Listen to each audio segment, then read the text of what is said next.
Genèse chapitre 3, et puis avant de se lever de lire le passage, juste considérer que Genèse 3 un peu, nous explique, en tout cas sur le point de vue de Dieu, tout ce qui aujourd'hui pose question à l'humanité, à savoir le bien, le mal, à savoir aussi l'existence, je parle de tout, soit la matière, le temps et tout ce qui s'ensuit. Mais donc la Genèse nous explique un peu tout ça. Genèse 3 nous explique aussi pourquoi le monde est tel qu'il est aujourd'hui. Et en tout cas, nous donne l'origine de ces choses-là. Après, l'homme a élaboré beaucoup de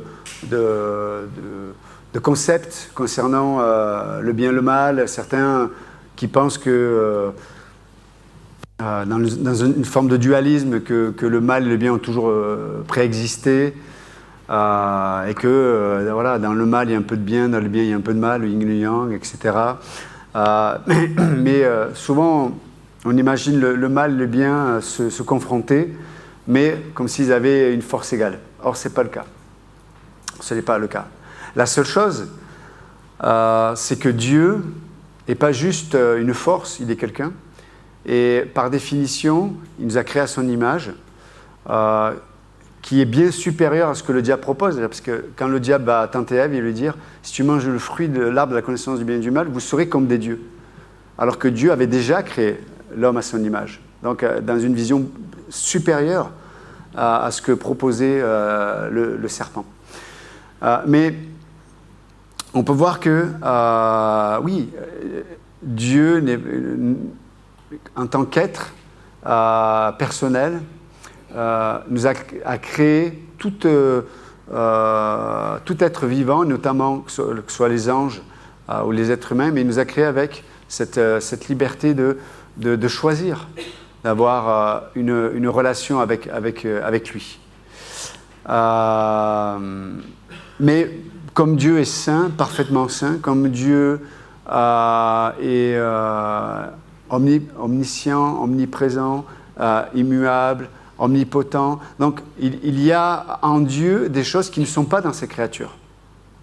Donc, pour qu'il y ait une bonne relation avec Dieu, il faut que ces créatures aussi fassent le choix de lui faire confiance pour pouvoir honorer la nature de Dieu. Vous comprenez ?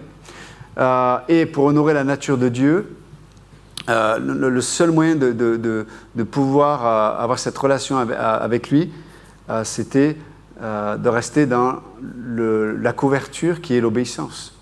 Donc Dieu avait placé l'homme sous cette couverture qui était sa parole. Sa parole. Parce que par définition, pour désobéir, il faut désobéir à quelque chose. À une pensée, à une parole, à une personne, mais une personne, elle communique quelque chose. C'est pour ça qu'on obéit ou on désobéit. Mais en tout cas, l'obéissance, c'est ce qui protégeait l'être humain donc, pour pouvoir avoir une relation directe, simple avec Dieu. D'accord ? Entre-temps, on sait que Lucifer est devenu Satan, l'ennemi, et qu'il a, par son mensonge, séduit un tiers des anges qui sont devenus des démons. Quand on y pense, c'est quand même particulier de savoir que tout ce que Dieu fait est parfait, et tout ce que Dieu fait est bon. D'ailleurs, l'Écriture le dit en parlant de la création. Je ne sais pas que Dieu crée quelque chose, Dieu dit ceci est bon, et même à la fin il dit ceci est très bon.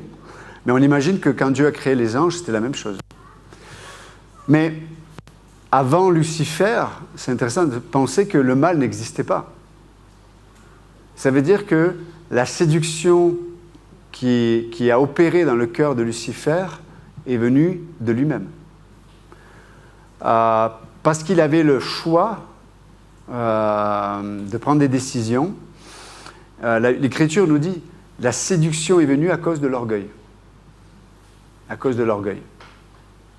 On pense que cet orgueil est apparu quand Lucifer, quand on regarde l'Écriture, ça se tient d'ailleurs, a vu la création de l'homme, a entendu la Trinité parler du plan de Dieu pour les hommes.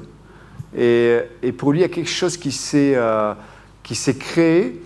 Et cet orgueil s'est manifesté par on en a parlé au camp d'ailleurs, fraternel, dans les temps bibliques, mais cet orgueil s'est manifesté juste par cette pensée de c'est pas juste. C'est pas juste. Et la première des tentations dans lesquelles le diable veut faire tomber le croyant, c'est de nous faire tomber dans un environnement intérieur, alors qui peut être influencé par l'extérieur, mais il veut nous placer dans un environnement où à un moment donné, on va se dire, c'est pas juste. Sous-entendu, Dieu n'est pas juste.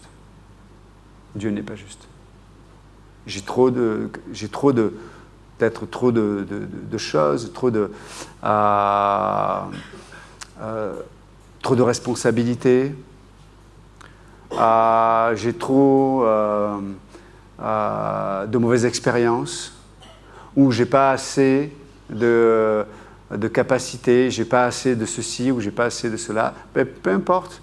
Le but du diable, c'est de nous amener là où l'orgueil peut apparaître. Donc lui, l'orgueil est apparu, et il y a eu la séduction.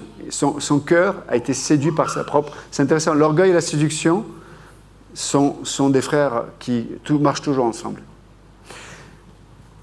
Et ce qu'il faut savoir, c'est que ça n'a pas changé aujourd'hui. Mais le diable veut passer par la séduction, il veut nous séduire pour que nous puissions demeurer dans notre orgueil. Et se dire, c'est injuste. Et on sait que le fruit d'un cœur qui se dit c'est injuste sera pas simplement la désobéissance. La désobéissance, c'est le premier élément. Mais ça va plus loin encore. Il y a la rébellion.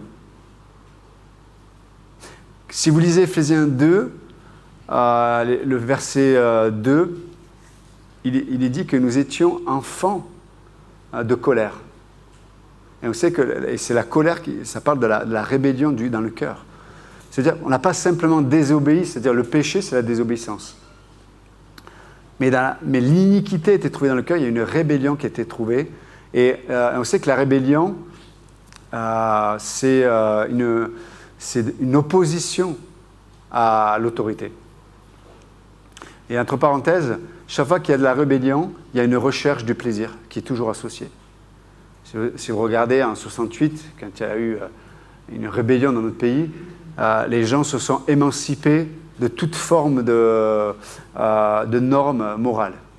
Donc les gens étaient rebelles, mais en même temps ils cherchaient le plaisir. C'est toujours associé. Et d'ailleurs, quand le cœur est rebelle, le cœur de l'homme est rebelle, il va toujours se réfugier dans les plaisirs, en général. Donc si vous voulez bien, on va se lever, on va lire l'Écriture.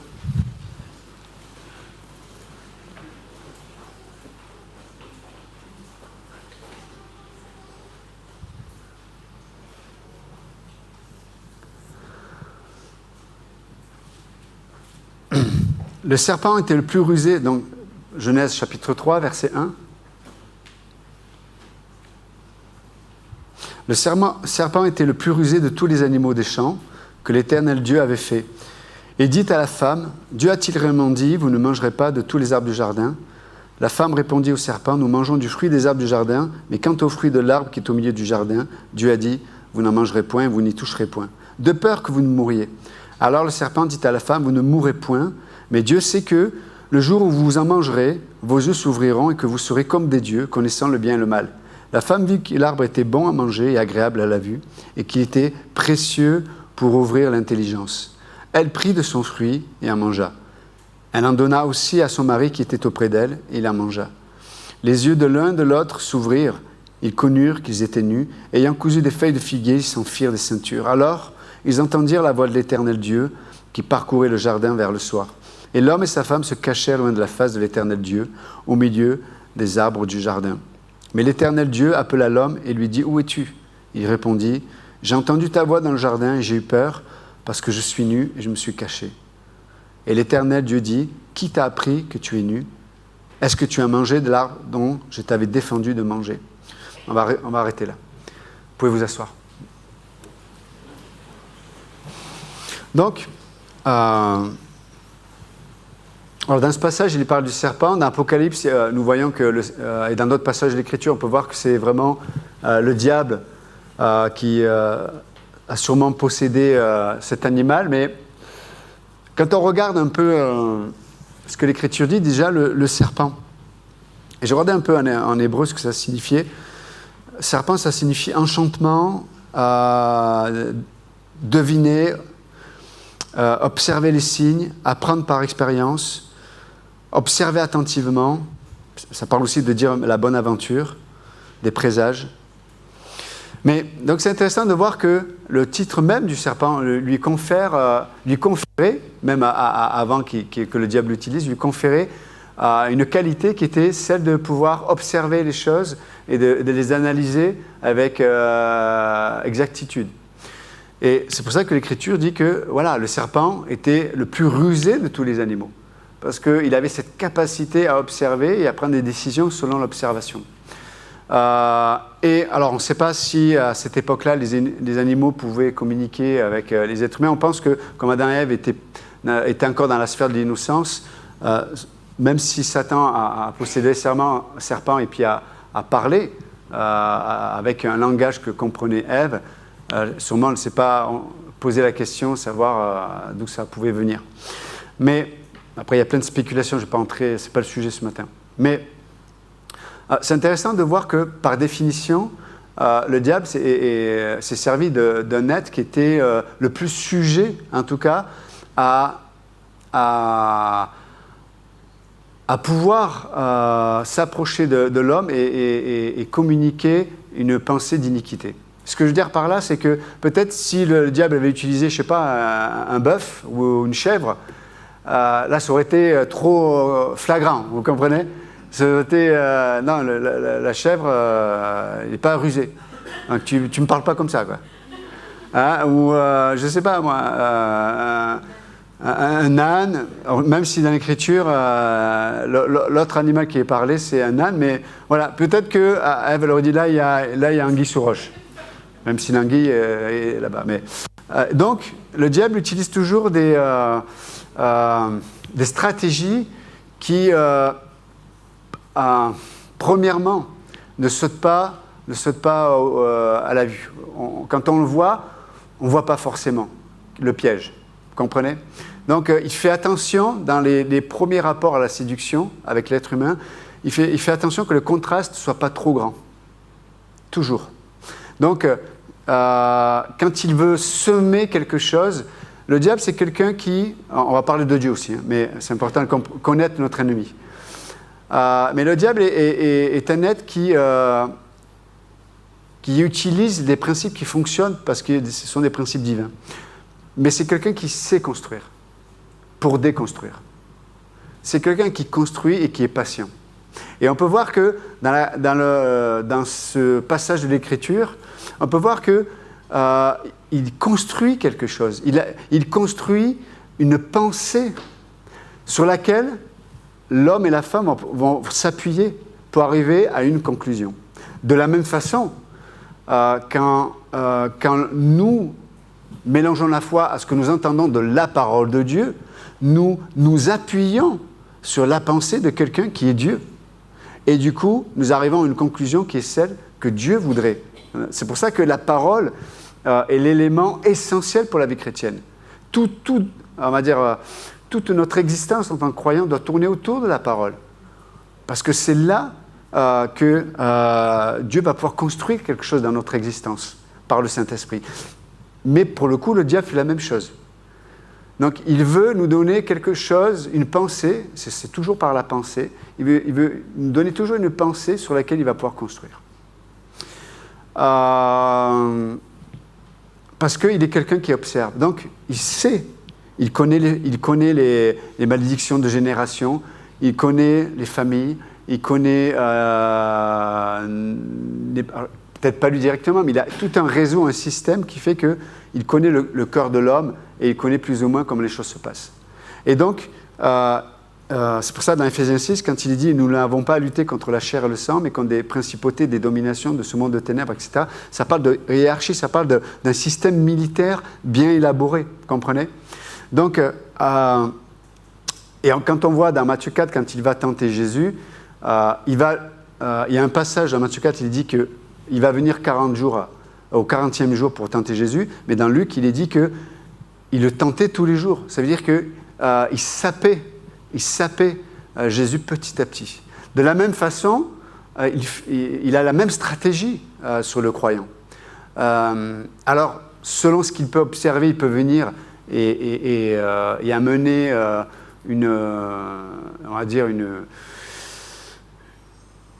quelque chose de fort et de flagrant, parce qu'il sait que là, il y a le terrain pour. Mais en général, il sape nos vies. Il use le croyant. La Bible dit, il use le croyant par les accusations, le mensonge. Et encore une fois, ce sont peut-être des petites choses, des petites pensées qu'on ne traite pas dans notre âme. Mais malheureusement, ces petites pensées vont être un élément pour le diable pour pouvoir construire quelque chose dans notre existence. Hein, il essaie de placer en nous un cheval de Troie. Vous savez, hein, l'histoire des Grecs, là, je crois, et puis il place un cheval vers des militaires à l'intérieur. Mais des choses qu'on ne traite pas, c'est sur ce terreau-là que le diable va construire quelque chose. Et c'est ce qu'il fait avec Ève. Il dit, est-ce que Dieu a réellement dit que... Boum. Il ne dit pas encore que Dieu veut les priver de quelque chose, que Dieu... Non. Il va y arriver. Mais d'abord, est-ce qu'il amène la suspicion?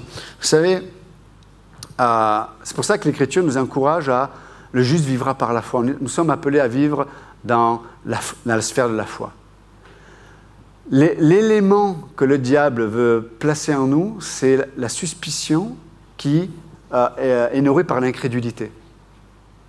Et donc, il y a des domaines où il ne va pas venir nous attaquer directement. Il sait que là, ce n'est pas par ce biais-là qu'il faut passer. Il va passer par un autre biais. Peut-être un enfant, éduquer des enfants, et c'est compliqué. Puis là, il amène une sphère d'incrédulité, de suspicion. Est-ce que Dieu réellement va pouvoir faire quelque chose? Est-ce que vraiment... Et puis, ça va être un biais. Peut-être, ça va être par le biais du besoin qui est naturel, ce qui n'est pas un péché en soi, mais peut-être si je suis célibataire et que je désire être marié, et c'est légitime, il n'y a aucun problème, mais peut-être qu'il veut que je transforme ça pour que ça devienne un terreau qui va, à la fin, devenir la zone où il va y avoir cette rébellion qui va se passer dans mon cœur. Ça peut être un problème physique, un problème de santé. En tout cas, il sait observer et il sait passer par les chemins et les domaines qui vont être susceptibles d'être constructibles. Hein? Il ne demande pas le permis de construire, hein? Il l'observe. Et c'est exactement ce qu'il a fait avec Ève. D'abord, il a observé qu'elle était peut-être éloignée de son mari.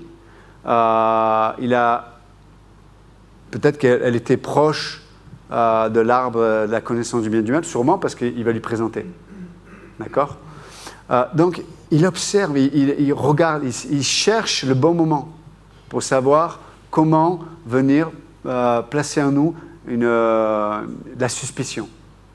Je vous rappelle, la suspicion, c'est quoi? Est-ce que Dieu a vraiment tout dit? Est-ce que Dieu ne nous cache pas des choses? C'est ça, en fait. Il n'y a pas longtemps, on a eu quelqu'un qui est venu visiter notre appartement et donc les personnes, oui, super, bel appart, machin, parce qu'on le vend. Et super, magnifique, tout ça. Mais la personne va passer 10 minutes avec un esprit de suspicion, j'ai rarement vu ça honnêtement, sur la hotte. Je dis, mais les odeurs. Et je dis, oui, mais la hotte, elle est directement branchée sur l'extérieur. Bon, les odeurs comme tout, mais pendant 10 minutes, ma femme était là, on se regardait, je dis, mais c'est un sketch où il nous fait... mais tu sais, t'es là avec... Et puis après, c'était la chambre. Mais vous êtes sûr qu'elle fait tant de mètres carrés? C'est pas possible. Et puis après, c'était On passait d'un endroit à un autre, c'était mais rempli de suspicions, rempli de... Et à la fin, tu sors de là, tu dis, mais c'est sûr, j'ai dû leur cacher quelque chose, mais à mon insu, quoi, tu vois. À la fin, tu sors de là, ton âme est salie, en fait.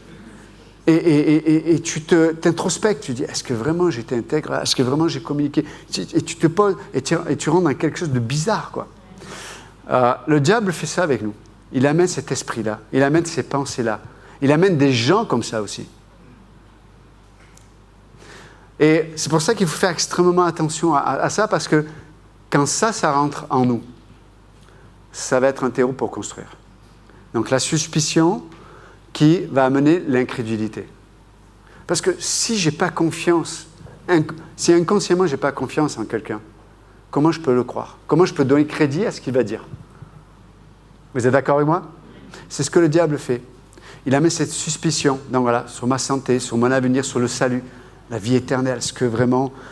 et puis l'incrédulité va apparaître. Mais ça ne s'arrête pas là. Ça ne s'arrête pas à l'incrédulité. Avec le temps, je l'ai dit tout à l'heure, ça mène à la désobéissance. L'incrédulité produit la désobéissance. Si je n'ai pas confiance, je ne vais pas obéir à ce que tu me dis. Et ça nous amène à... Et c'est là où il est fort, c'est qu'il nous amène à avoir confiance en notre propre jugement, à notre propre conception des choses. C'est là où il nous amène. Écoute-toi toi-même, connais-toi toi-même. En toi, tu as la capacité de savoir ce qui est bien, ce qui est mal, la vérité. Toi-même, non. Dans mon homme naturel, je suis capable d'une seule chose. Bien sûr, je peux faire le bien, je peux faire le mal, mais vis-à-vis de Dieu, je veux dire. Je suis malheureusement capable d'avoir une grande capacité à être séduit. Ça s'appelle la subjectivité. Donc, on voit que la justice propre et la subjectivité, là aussi, s'accompagnent l'une et l'autre. La justice propre, ça veut dire j'établis une propre justice en dehors de celle de Dieu. C'est pour ça que la grâce, on en a parlé au camp, la grâce, c'est l'expression de la justice de Dieu, en fait. C'est quelque chose qu'on a du mal à accepter. Parce qu'elle ne correspond pas à notre propre justice. D'accord? Nous, on a une justice relative. Léo voit Thibaut, c'est un exemple bête, mais voilà, il est là, et puis chaque fois qu'il le voit, il lui met les doigts dans les yeux. Salut Thibaut. Et Thibaut vient me voir et me dit, pasteur, je ne sais pas quoi faire. Chaque fois que je vois Léo, il me met les doigts dans les yeux, je ne sais pas quoi. Et là, je dis, écoute, Thibaut, on va prier ensemble, il faut que tu pardonnes. Voilà, Dieu nous a pardonné, il faut aimer inconditionnellement, il faut que tu lui parles, etc., etc. Et puis, je rencontre Léo, et Léo, hop, il me met les doigts dans les yeux à moi. Une fois, je dis, bon, c'est un accident, il n'a pas exprès, et puis je le revois, hop, il me remet. Et là, il n'y a plus de pardon, il n'y a plus de... Ça, c'est une vérité pour l'autre. Hein, c'est une vérité pour Thibaut, pour qu'il traite avec Léo. Mais vu que c'est à moi qu'on me le fait, c'est plus pareil. Donc on a une justice relative. Ça veut dire que là, le pardon, la patience, etc. Et là, je vois Léo, une grosse claque. Avant qu'il mette les doigts dans les yeux, bim, tiens. Et là, Thibaut Moret me dit, mais pasteur, je ne comprends pas, tu m'as dit à moi, ça fait 6 mois que c'est Dieu, tu me dis de patienter, de prier, de m'attendre à Dieu, et toi, il te l'a fait 2 fois, tu lui as mis une grosse claque, je ne comprends pas. Donc, mais c'est la justice relative. Donc, le diable qu'on construise une justice qui est relative, qui est propre, qui est personnelle, mais qui ne correspond pas à la justice de Dieu, qui est la grâce. C'est pour ça que la grâce, c'était le sujet du camp fraternel, c'est la seule sphère où on peut rencontrer Dieu. Il n'y en a pas d'autre. La loi, tu ne rencontreras pas Dieu. Tu vas rencontrer peut-être 2 choses. Soit tu vas rencontrer ton immense capacité à pouvoir obéir à la loi de Dieu. Et tu vas te dire, waouh, je suis formidable. Je ne comprends pas que les autres ne puissent pas obéir à Dieu. Et puis là, dès que tu parles, c'est est-ce que tu as assez prié, est-ce que tu as assez lu, est-ce que tu as assez fait ceci, est-ce que tu as fait cela, ou tu devrais arrêter de faire ceci, tu devrais... Et là, on devient de bons pharisiens, avec des mots, attention, parce que là où on est fort, c'est qu'on va mettre un enrobage qui nous éloigne des pharisiens. Mais quand tu enlèves l'enrobage, c'est le même état d'esprit. On met un poids, on met un fardeau, on ne propose rien aux frères et sœurs qui leur donne envie d'aller à Jésus. Parce qu'en vérité, la vraie solution, c'est la personne de Christ. Mais là, on dit des vérités, et elles sont vraies, mais il n'y a pas la fondation de la grâce. Donc, je le disais à l'étude biblique et au camp, c'est pour ça que des fois, il y a des gens qui parlent et disent, ce qu'ils disent, c'est bon. Mais le son que tu entends, il n'est pas bon. Tu dis, mais c'est bizarre, le son n'est pas bon. Le son ne correspond pas à ce que je connais de Dieu. Elle dit des bonnes choses, elle dit, je ne peux pas la reprendre sur ce qu'elle dit, mais le son, l'onde qui sort de sa bouche, là, n'est pas la grâce. Ce n'est pas la grâce. Parce que quand bien même j'aurais besoin de prier plus, quand bien même j'aurais besoin de lire plus, quand bien même j'aurais besoin d'évangéliser plus, quand bien même j'aurais besoin d'être dans le corps de Christ, quand bien même, ce qui fait que je vais obéir à Dieu, ce n'est pas la loi. Pas la loi. C'est la personne même de Dieu. C'est pour ça que le diable le savait. Il a remis en question de suite le caractère de Dieu. C'est comme ça qu'il fait avec nous. Il remet en question, il nous éloigne du caractère du cœur de Dieu. Et après, il fait le reste. C'est exactement ce qu'il fait dans notre existence. Il nous éloigne. Et vous savez pourquoi je voulais qu'on témoigne du camp? Parce que ce qui était flagrant dans ce camp, c'était la proximité avec la personne de Jésus-Christ. À travers les messages, à travers le corps de Christ. C'était vraiment, on a touché Jésus-Christ. Et ça donne envie d'obéir, ça donne envie d'abandonner certaines choses, ça donne envie de prendre des décisions. Vous comprenez?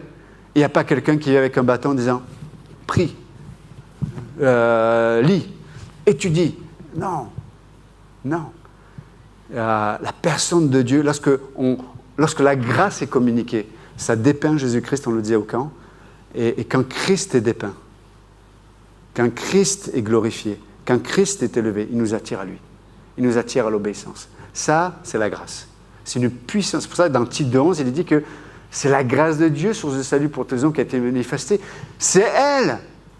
C'est cette puissance qui est la grâce, qui nous amène à renier l'impiété et vivre dans le siècle présent pieusement. C'est extraordinaire, non?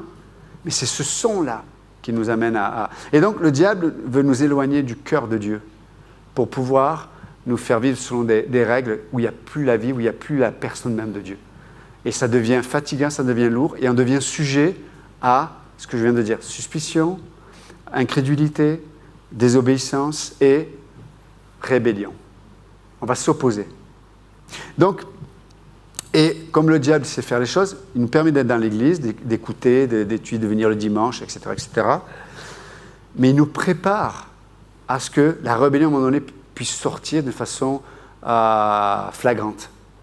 Donc, c'est comme si, tu vois, il met le plat, il met un couvercle, et puis il fait cuire. Hein. Et puis à un moment donné, quelqu'un va venir, ou un message, et on va entendre quelque chose qui va faire sortir la rébellion. Dire, alors là, vous ne me verrez plus. Ah ouais, alors là, c'est fini. Allez, ça c'est fini. Là, alors là, c'est la goutte d'eau qui fait déborder le vase. Je te quitte. Je ne veux plus te voir. J'arrête. Ça, vous ne me verrez plus. Hein. Vous ne me verrez plus avec tout ce que j'ai fait dans l'église. Oui, mais ça fait bien longtemps. La suspicion, l'incrédulité, la désobéissance, la rébellion. Ce n'est pas quelque chose qui apparaît comme ça. C'était déjà là. C'était déjà là.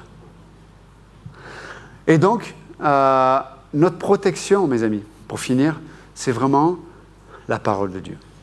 Le message de la grâce. C'est être affermi. C'est vivre ces moments qu'on a vécus peut-être au camp, mais on peut le vivre au quotidien ici. Quand un pasteur va évangéliser, c'est pas il faut évangéliser, mais on veut rencontrer Christ. Et alors qu'on témoigne de Jésus, on dépeint Christ. Et même nous, on est gagnés à Christ, alors qu'on témoigne de lui. À des temps de prière, on est là, puis on cherche, on est là, Seigneur. Et bien sûr que ça, c'est désarmant parce que ça sort du cadre de les sphères dans lesquelles on fonctionne en général. En général, on fonctionne dans la sphère des sens. Certains d'entre nous, on n'a pas l'habitude du silence, du calme, émotionnellement, de ne pas être excité. Donc, je suis en temps de prière, Je dis, bon, c'est quand que je vais sentir le Saint-Esprit? C'est quand que je... Et Dieu dit, calme-toi, calme-toi. Juste, fais-moi confiance, juste par la foi. Non, mais par la foi, normalement, il y a... Non, il n'y a pas. Juste par la foi, tu es là, et avec le temps, la persévérance, je ne vois rien, je ressens rien peut-être, mais par la foi, la volonté de Dieu va s'opérer à travers moi. Et je vais prier selon l'Esprit. C'est-à-dire, je rejoins le Saint-Esprit. Et, à un moment donné, je vais voir des choses. Il va y avoir des choses qui vont se passer. Vous comprenez? Donc, et c'est pour ça que Dieu veut vraiment nous protéger, nous faire comprendre comment l'ennemi travaille pour ne pas se faire avoir. Paul dit, nous n'ignorons point les desseins du diable. Parce qu'on est enseigné. Et on reconnaît. Il dit, là, un esprit de suspicion qui arrive à travers l'accusateur. Il est l'accusateur des frères. La Bible dit qu'il nous accuse jour et nuit. Jour et nuit. Il y a des gens même, des frères qui se lèvent la nuit, et il y a comme un esprit, une ambiance. Et il veut et des doutes.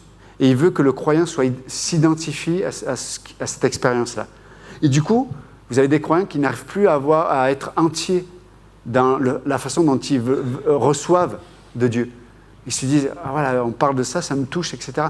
Et moi, je sais que cette nuit, j'ai eu cette pensée, ou j'ai eu ce désir, ou j'ai eu cet état d'esprit, ce doute, etc. Et ils n'arrivent plus à se dissocier de ces expériences que le diable veut nous faire vivre. Du coup, ils ne peuvent plus vivre la liberté, la paix, le repos que Dieu nous propose. Donc, il est le serpent, il est l'observateur, il sait déchiffrer les signes. La Bible dit qu'il sait déchiffrer les signes du visage aussi. Il regarde notre contenance et il sait déchiffrer. Et il sait, là c'est le bon moment, etc., etc. Donc, faisons attention, pas dans une... je cherche le terme. C'est d'être... bizarre, tu es en train de tout regarder, tout observer, de ne pas être paranoïaque, voilà. Je ne parle pas d'être paranoïaque, mais plutôt au contraire, d'être dans la foi, dans la simplicité, et de traiter les choses de suite avec la parole de Dieu. Est-ce que Dieu... tais-toi! Tais-toi, serpent! Est-ce que... tais-toi! Est-ce que... tais-toi! Je ne veux pas t'entendre. Et je ne parle pas que quelqu'un nous parle, mais ça peut être dans nos pensées. Il y a des pensées, malheureusement, on ne les traite pas spontanément. Et elles enfantent quelque chose plus tard. Et après, on voit, ça produit la suspicion, l'incrédulité, la désobéissance, la rébellion. Chez certains, après, ça crée la rébellion, dans le sens qu'ils prennent position contre, mais on peut prendre position contre avec la dépression aussi. C'est-à-dire que je n'ai plus de capacité à espérer dans telle situation, dans telle relation, etc., etc.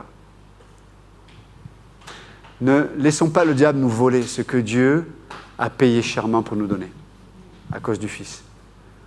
Amen. Donc, notre seul rempart, c'est la foi qui vient de la parole de Dieu. L'Institut va reprendre en septembre, pasteur. Pourquoi ? Parce que nous, à l'Église de la Grâce, ça fonctionne comme ça. Non. Mes amis, on ne le ferait pas. Personne ne nous oblige. Mais parce qu'on sait ce que ça a fait dans nos vies. Et surtout, on sait ce que la Bible dit.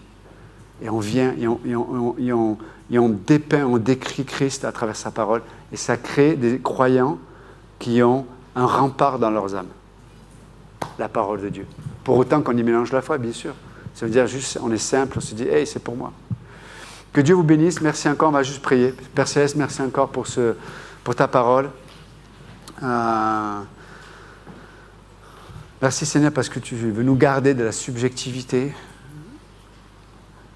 de la justice propre, relative. Et tu veux juste que nous nous placions simplement dans cette foi en ta parole. On veut croire ce que tu dis de toi, Seigneur. On veut croire ce que tu dis de nous. Et on veut croire ce que tu dis des autres. C'est-à-dire, par définition, nous sommes appelés des croyants, qui mettant leur foi, non pas en eux-mêmes, mais en ce que toi, Seigneur, tu as choisi de révéler à travers ta parole. Aide-nous, Seigneur, à placer nos regards, ou à lever nos regards, quand Hébreux 12, fixer les regards sur Jésus-Christ. Fixer les regards sur Jésus-Christ, qui est l'auteur et le prince de notre foi. Merci, notre Dieu. Et si quelqu'un ce matin ne connaît pas Jésus-Christ, si vous êtes dans cette pièce et voilà, vous avez entendu parler de Jésus, ça vous parle peut-être ou pas, je ne sais pas, mais peut-être que vous ne le connaissez pas personnellement.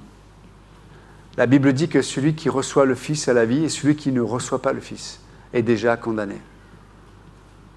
Jésus-Christ est mort à la croix afin que chaque homme, chaque femme puisse recevoir la vie éternelle et afin de les sauver de l'étang de feu, là où il y a des cris et des grincements dedans, la Bible dit. Là où il y a la séparation, là où il y a la solitude, là où on se retrouve seul avec nous-mêmes et notre vide pour l'éternité. Donc si ce matin quelqu'un ne connaît pas Jésus-Christ, vous pouvez juste lui dire, Jésus, même si je ne comprends pas tout, je veux te faire confiance ce matin. Je veux te recevoir comme mon sauveur. Sauve-moi, viens dans mon âme, viens dans mon cœur. Je sais que tu es mort pour mes péchés et tu es ressuscité, tu es vivant. Et je le crois. Je crois que tu m'aimes. Et si ce matin vous avez juste prié peut-être avec vos mots pour recevoir Jésus-Christ, alors que les têtes sont baissées et les yeux sont fermés, c'est un acte de foi, pas pour faire partie d'une église quelconque, mais pour devenir enfant de Dieu. Donc si ce matin quelqu'un veut recevoir Jésus-Christ comme son sauveur, vous pouvez juste lever la main. C'est entre vous et Dieu. Ce matin, je prends la décision devant les anges, devant Dieu le Père, de devenir enfant de Dieu. Si quelqu'un veut recevoir le Christ comme son sauveur, vous pouvez juste lever la main, brièvement, et dire « Je t'accepte maintenant ». Et pour nous, peut-être en tant que croyants, peut-être on réalise ce matin qu'il y a quelque chose que l'ennemi a construit en nous et sans qu'on s'en rende compte. Et ce matin, on va demander à notre Dieu de nous aider. Dis Seigneur, aide-moi à ce qui a été peut-être bâti en termes de suspicion, en termes d'incrédulité, en termes de désobéissance et de rébellion dans mon âme. Seigneur, je te prie de me libérer de ces choses qui ont été bâties par l'ennemi. Je crois, Seigneur, que ta parole, ta grâce, ta présence suffisent pour faire tomber toutes les forteresses, comme tu dis dans l'Épître aux Corinthiens, qui m'empêchent d'arriver à la connaissance de qui tu es, Seigneur. Alors, c'est toi dont j'ai le plus besoin. Si je ne te connais pas, Seigneur, je suis le plus des misérables et le plus malheureux des croyants. Donc, Seigneur, merci de m'aider, peut-être, à prendre les décisions, à m'exposer là où ta parole va pouvoir détruire l'œuvre de l'ennemi et construire, et continuer de construire tout ce qui m'amène à te connaître. Merci Père encore, te remettons le reste de cette journée. Dans ton bon nom nous prions. Amen. Que Dieu vous bénisse.